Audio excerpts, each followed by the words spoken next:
Hey,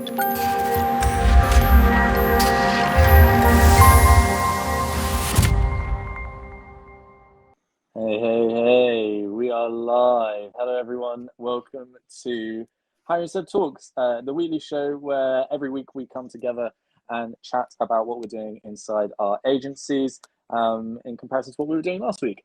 This week, we have Leo Beta with us, who's going to be chatting to us about content marketing. Leo actually works in my agency, Imaginary Space, so hopefully he doesn't say too many bad things about me. And also, as always, we've got Sebastian here, RE7 Consulting. Hey guys. Leo, how's your day going? Yeah, thank you, Harry. Really good.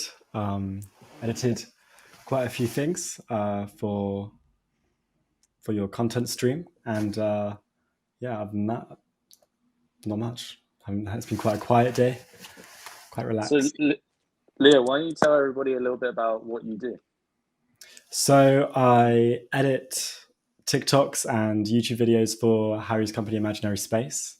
And yeah, we're trying to push our content so that we can get clients, and that's it really. Nice. So, guys, this week I thought I'd give a little insight into what's been happening at my agency, and I thought it'd be a cool topic to maybe talk about alongside what Leo does as well.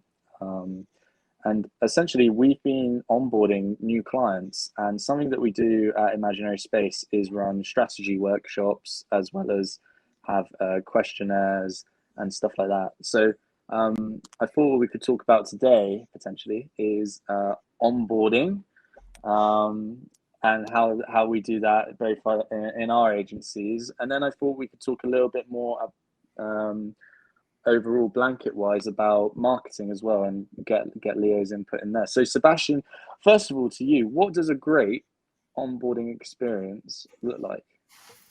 Oh. I had to take a call with the team about this. That's so funny. In order to improve it, it doesn't look like I want to look like.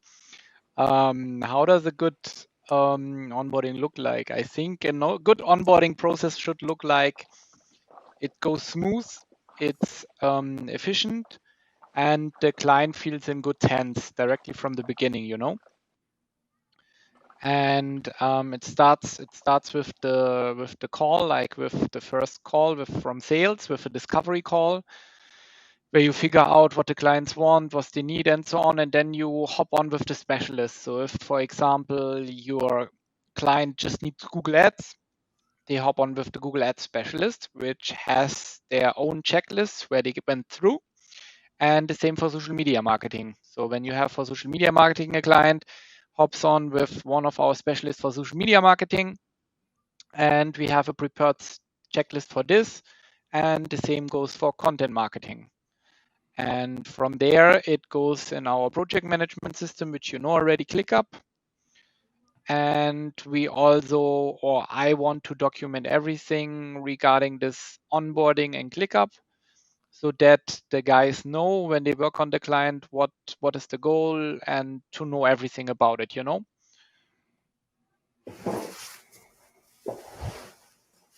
Sorry, I think I can't hear you, Harry. Yeah.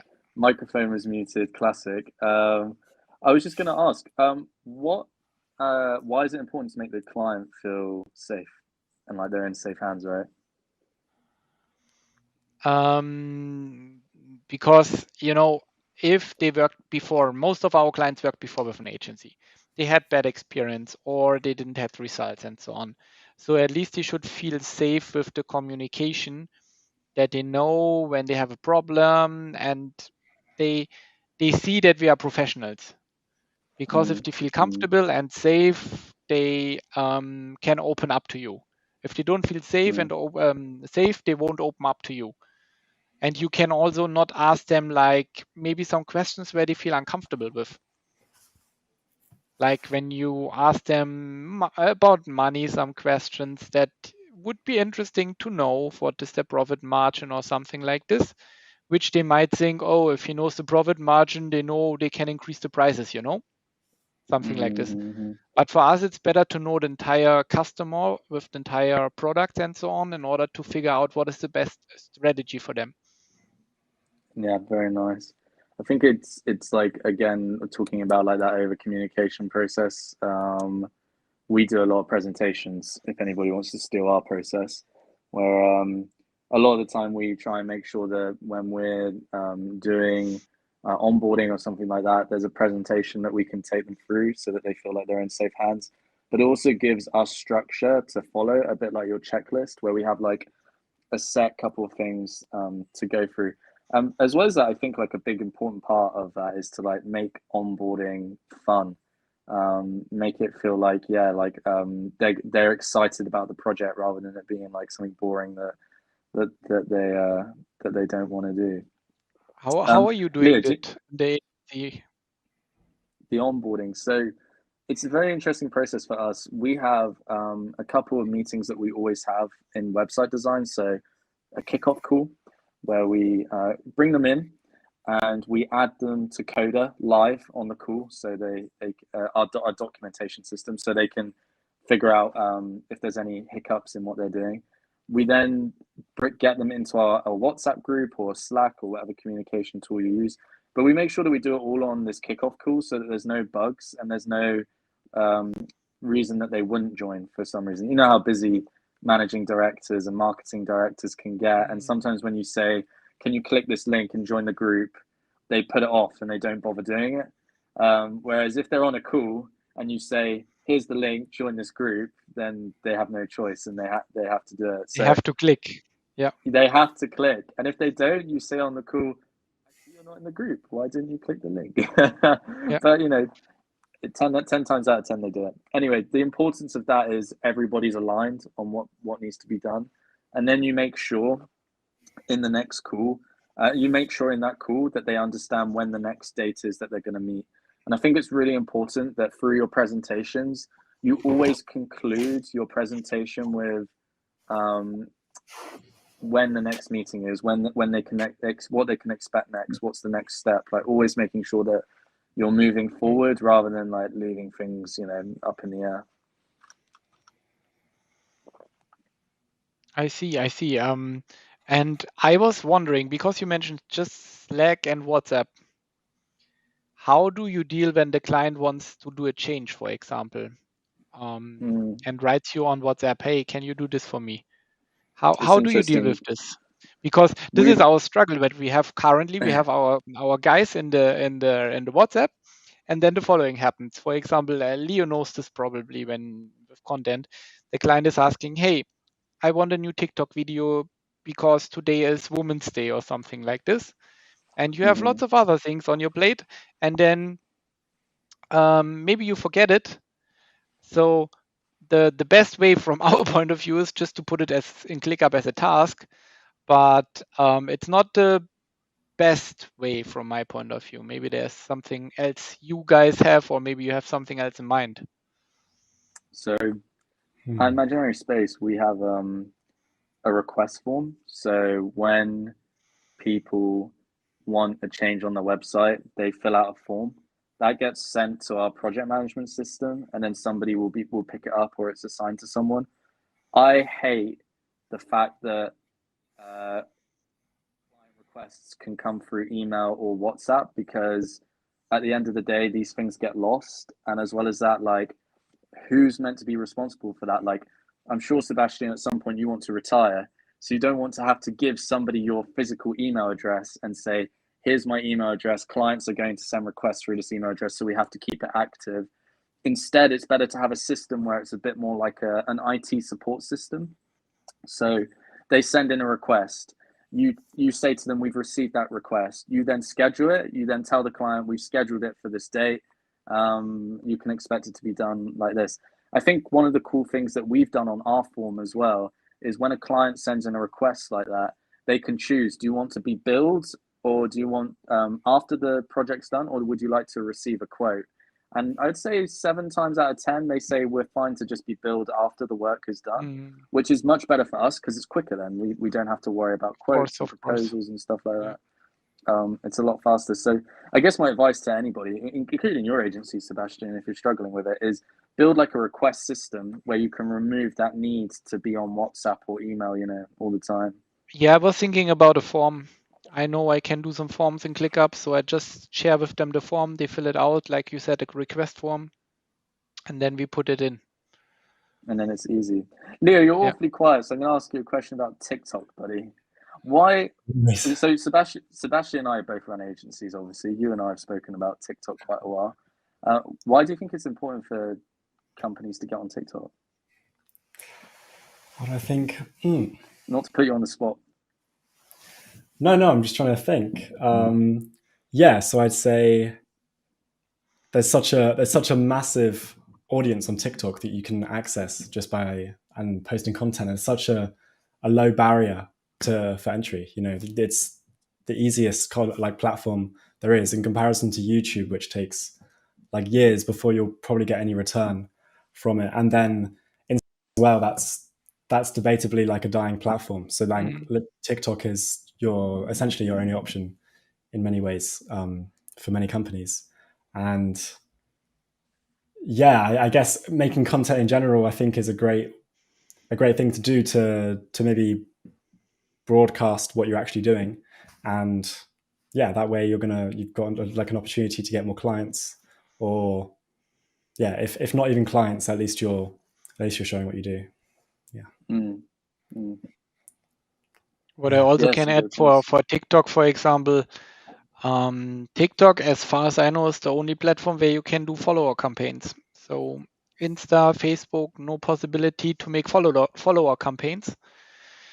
In TikTok, you still have this. So we did, for example, what is that? What is to that, get more Sebastian, followers. for those who don't know?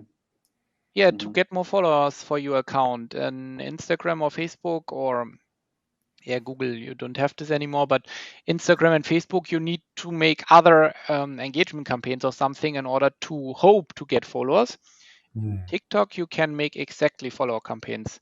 For example, we had a campaign 20 euros over a weekend and got 1,000 followers. Wow. Yes. Wow. So how does this work, this campaign? I honestly, I need to speak to my specialist, Theo, who's doing the TikTok ads, but it's like a type of campaign. So you can choose between several types of campaign. And this type is just a follower campaign.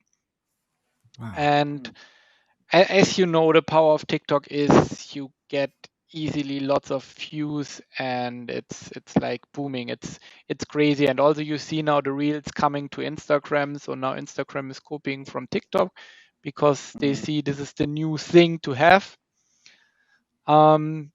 Yeah, I was a bit shocked when I installed, honestly, TikTok. I was shocked how stupid it is.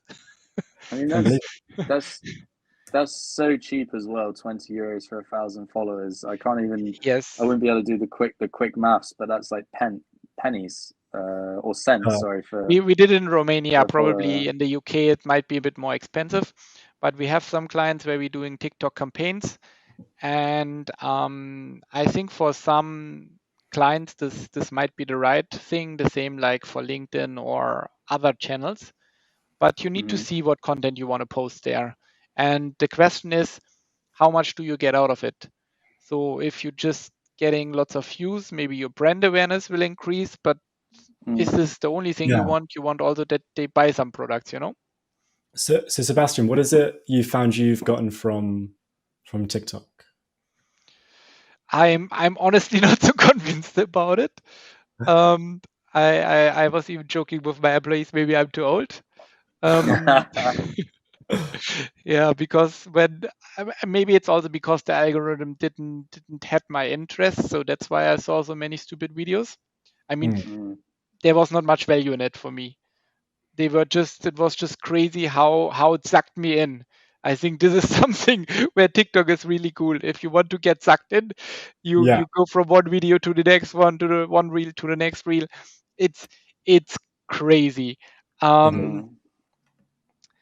And as I said, for influencers and so on, great opportunity to get followers easily, to get views easily, but also think what value you want to create with it. when you posting your brand, just your brand. Do you want to sell something? How do you want to have it going with this thing? Because it doesn't help you if you just have 500,000 followers and you don't make out something out of it, you know? Yeah, it makes total sense. I think what we're doing at the moment is just experimenting, pushing out as many videos as we can and kind of seeing what sticks. But as Leo said, like the amount of reach is just ridiculous at the moment. And talking about reach, actually, a strategy that I've seen is you can repost your TikTok to Instagram Reels to get Yes. Yeah. to repurpose the content and double efficiency. But Yeah. talking about videos and reach, an experiment I did yesterday that went really well was posting an image on Instagram as a video. And because Instagram are prioritizing video so much at the moment, it pushed my photo, like it blew up the reach in comparison to just posting it as a normal image, which just kind of shows like these platforms now are like really prioritizing video content and are really bullish on this kind of like short form video media. Yeah. In general, they pushing for the newest features that they have on the platform. So if you're always using the newest features on the platform, this will be pushed because this is the new thing and this will be getting priority because they want you to use it more. So that's why they're prioritizing it. So that's the logic behind. I've just seen as well, I think that, were you telling me, Leo, they put out 10-minute videos on TikTok now as well? They do, yeah. So they're kind of transitioning into kind of like a YouTube sort of thing. And eventually they may even, replace YouTube because they are dominating the market in the short video form, Yeah, for the short videos, the only question I think is like with, I think it's from China, TikTok. Yeah. So I think that might be a big issue, especially for the US. That could be, yeah. Okay. Yeah. We're getting political on the show. No, but it's like also for the US guys, like not so good if another platform outside of the US is like first, So I think I agree. Meta will strictly try to get the same things there and to push out TikTok. I think it's really good though because there's been no real competition in the market because Meta bought Instagram. They had Facebook already, so they were pretty dominant.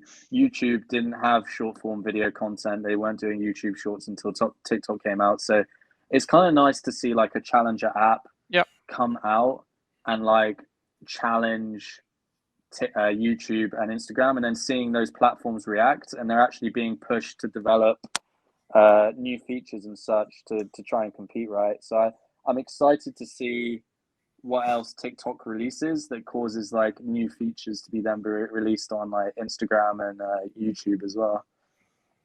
Yeah, they will be really competitive, I think.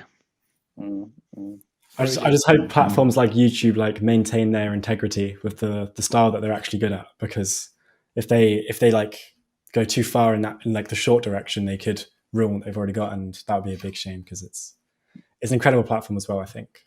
I agree. Yeah, and I remember Clubhouse. You remember, Harry, when we started with Clubhouse, and then Twitter adapted it. I think LinkedIn has it also now, this features with the listening, and Facebook. So they try to get it into their platform to get more followers, or that's like this competitiveness between them.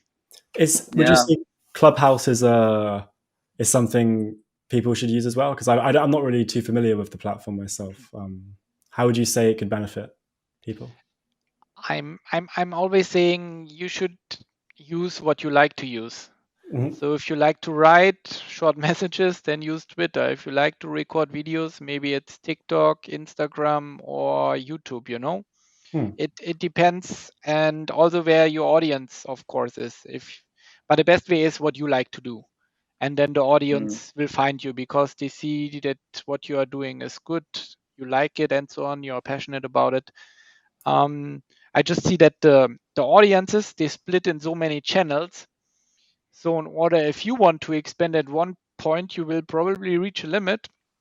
And then the only possibility is for you to produce more content on several channels, Or what you did, Harry, you take the video from your TikTok and put it into Instagram if Yep. they offer this Yep. opportunity. Yeah, I agree. I think as you said, like finding what works. I think to elaborate like on your Clubhouse question, Leah, I think it's a really interesting platform. You just have to find like a format that works.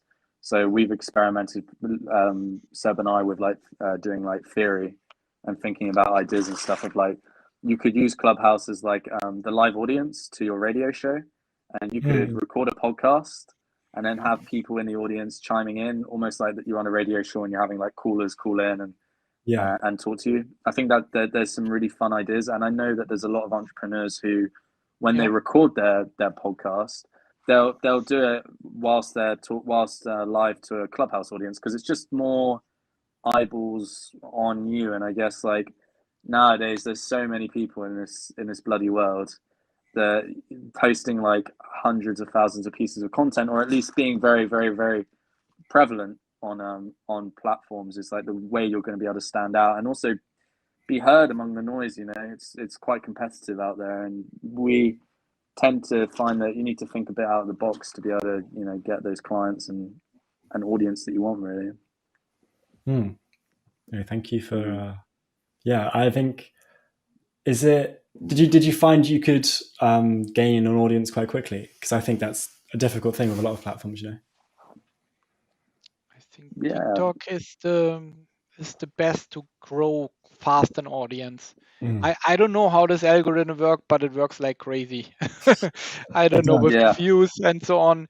If you compare to the other platform, you can easily get an audience, and also what I told you with the follower campaigns, you can easily build up like an audience, followers, and a community on TikTok. From my point of view, the question is how big is the engagement rate, because you have to measure for the influencers the engagement rate. If you have a low engagement rate under 3%, it's not so great. So that means for marketing agencies that work with influencers, they look at the engagement rate. So they give them, for example, when they sell a product, they give them a code. Like, for example, when we would sell, I don't know, Harry, what products do you like? I mean, like rings, for example, right? Like rings. Okay, rings. And Harry is influencer. We see, okay, engagement rate is over 3%. We will write you an email, tell you, hey, Harry, we have a customer that has these rings, and if you would be interested, if we send you a ring for free, and here this code, Harry 10% or Harry 15 discount code, if you want to advertise this, then you would advertise it, and people that watched your video and say, wow, Harry is having this awesome ring, I want to have it. And then we can track easily how many use this discount code, and then we see how much sales you as an influencer brought. And this is, we get an idea with the engagement rate. So if you have a high engagement rate, you have lots of sales. Exactly. I've always thought the engagement rate on TikTok has been a difficult thing to raise in a way. Like YouTube, if you like develop a good audience, you've got that audience. But with TikTok, I don't know, it feels a little bit more shaky. Like it's like your fans. It's difficult to gain true fans of TikTok, or a fan. Maybe with the longer videos, because although the short videos doesn't keep you so much engaged, you just go to the next video. If you have longer videos, you can provide more content or more valuable content, maybe, It's interesting. Yeah, I understand. Talking about audiences, why is it why would you guys say it's we've gone through this, to be honest with you, but and we've just come out of it, haven't we, Leo, in terms of like identifying your audience and making sure you understand truly who you're talking to, right? Maybe you could elaborate for the stream what we went through, Leo, and why it was important. Yeah, of course. So I guess before we had two audiences that we were perhaps trying to cater for. One was your, how would you say, Harry, the YouTube audience, which is the sort of the freelancers, and we were trying to like teach and coach people. The other audience is the fashion companies who you're trying to actually get clients for and create websites. We were like kind of making content for both audiences, which was super inefficient, and that we weren't clear what we were doing on each. So on YouTube, we were making videos for the freelancers, but at the same time, we were trying to send the TikTok audience over to the YouTube audience. But the TikTok audience was for the fashion companies. So eventually we realized that this isn't what we want. And so we just, I don't know. Well, what do we do, Harry? What's the word? We essentially realized, Focus. we essentially realized, Sebastian, that like we didn't know who our audience was. So we were making content, but we didn't know who we were making content for. And it was a really big problem for us because at the end of the day, when you're making content for people who don't know who your audience is, you're just going to make like really generic shit rather than saying, like, for example, we just made a load of TikToks last week and they're all focused on how to get people to click the add to cart button and get sales through your website, right? But mainly about add to cart, shopping, add products, etc. That's very specific. That's for e-commerce website owners. So we know Yes. we know the audience that we're targeting there. But before that, we were making content that was like, yeah, like website tips, but it was just very generic. It wasn't very specific. It wasn't like, are you a dog food website owner? Okay, then this video is for you. And here's how to get more, how to sell more dog food for your website. You know, we weren't directly speaking to them. Yeah, I fully understand. And if you don't have the audience, or you don't know what the audience is, or where you find the audience, it's a big issue, because then you just wasting time and money, and you don't have any results. So I guess like the thing we were trying to like haphazardly say to you guys who are watching is essentially, like, if you don't know your audience already, a big tip that we would say, and something that we learned the hard way, is to, before you even start making content, kind of sit down and create like a fake persona of like the person or company that you're trying to target. Give them a name, give them like the amount that they earn, give them a company size, interests, hobbies, etc. And then really try and think about like, okay, what is the one thing or problem that they have, and how can we make content that provides value to that persona? So for us, it's e-commerce owners, but we want to work with fashion companies primarily. But and the way that we can create valuable content is by giving them video tips on how to sell more product through their website. That kind of content doesn't really work for like service-based companies, for example, but that's not the company that we're trying to focus on. We're trying to focus on e-commerce. So it's like super narrow, try and really create content that's just for your one persona. Do you have a fashion brand where you say, wow, their marketing is awesome? I mean, one of the greatest examples of marketing, I think, is Supreme. They managed to sell like bricks with their names on it for like hundreds of dollars, you know, thousands of dollars. They've sold mallets, they've sold surfboards, and they just literally put their name on it. And there's a really great guy that I follow on TikTok who runs a really large creative company in Fortune 100. And he just says that if you want the best marketing lesson ever, then just look no further than Supreme, because yeah, they sell a lot of products, and some of the stuff that they make is, if you don't mind my language, gents, is fucking stupid, to be honest with you. Do you know the story behind it? Do you know the story behind how they actually got so infamous? I don't. Do you? No. I thought Very you were going to interesting. tell us that, Leah. No, I wish I knew. I'm just checking out the website. It's interesting. Yeah, there's lots of brands like that, I guess. Like lots of the hype fashion brands. I guess the reason it works is because they build hype around drops. It's very limited, and you have to be there to get it. And if you don't, it will appear on the resale market. But because the supply is less than the demand, you can suddenly get these like crazy real sale prices. So people want it because it's rare, but then people also want to buy it because of the resale value, and therefore you create this like machine of people buying it because they want the clout from it, and then people also buying it because they want to resell it, and it's like this double-edged sword that just works incredibly well. I think So, the scarcity. look no further than it's about the scarcity. I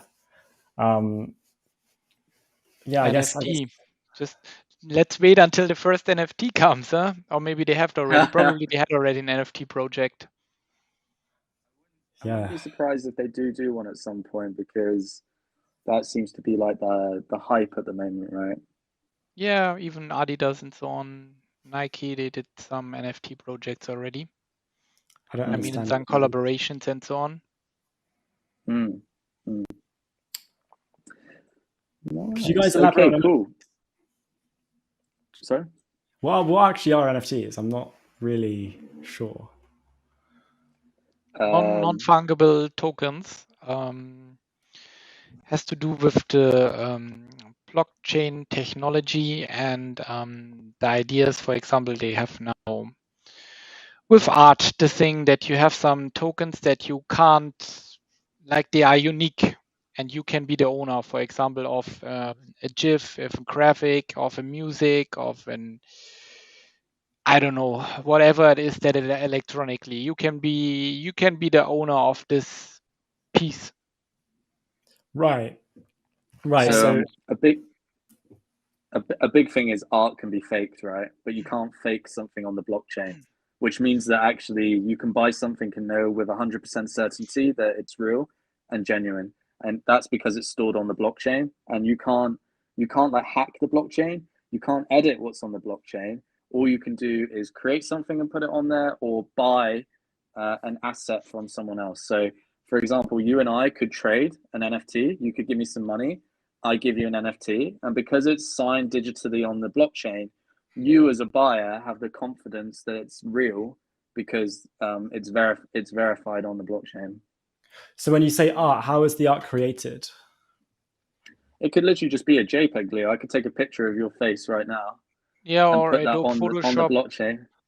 or Really? just music or something. Yeah. Or another thing is like you get a pass, like Gary Vee has, for example, with his restaurant. He has a pass, and when you buy this NFT, you have, I don't know, you have lifetime access to this restaurant, and you are the only one that can go there. Things like this. So you can say, if you own this NFT, the most famous is the Boring Apes. Like they sold now for over 1 million, some of them, but there are things behind it, like the rights. So if somebody else would sell now your Boring Ape to somebody else, you would earn some money out of this. I see. Okay, so I always thought there was no like use to it. I thought it was just some sort of interesting. You have a use for it.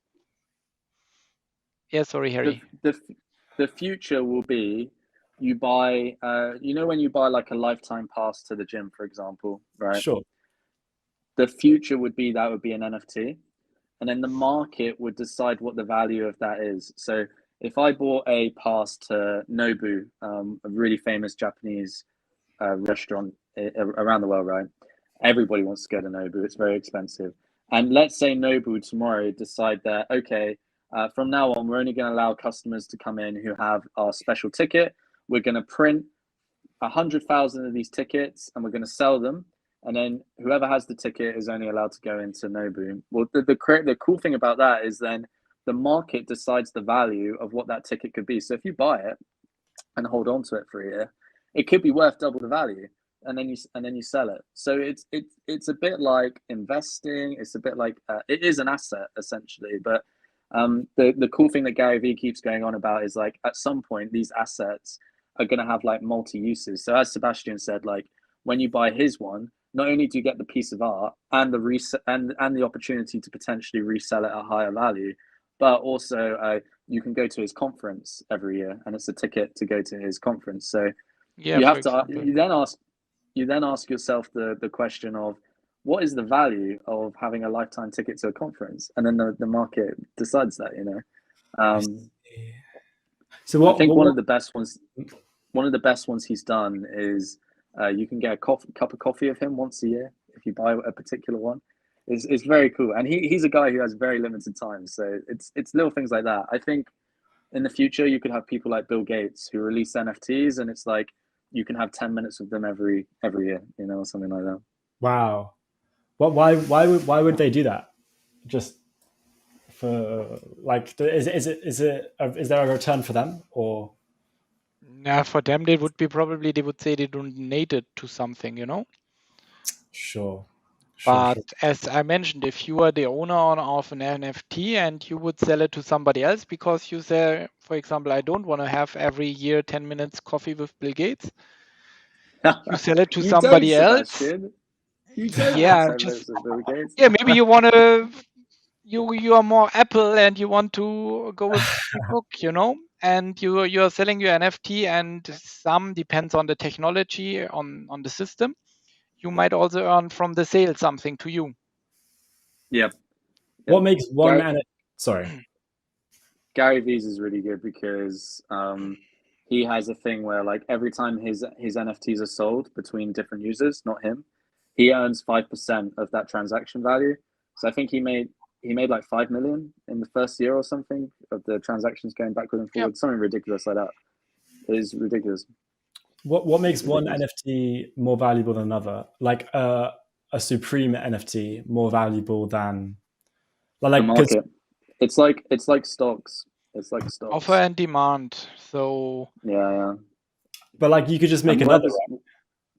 But whatever looks rad as well, right? Like whatever looks the best, has a cool brand name, has a cool look, people will buy into. It's like, why do people buy expensive fashion brands? It's the name, it's the look, and it's the clout that you get from wearing it, right? Like, I don't give a shit about my local t-shirt company close to us, because when I wear their t-shirt, I don't get any clout.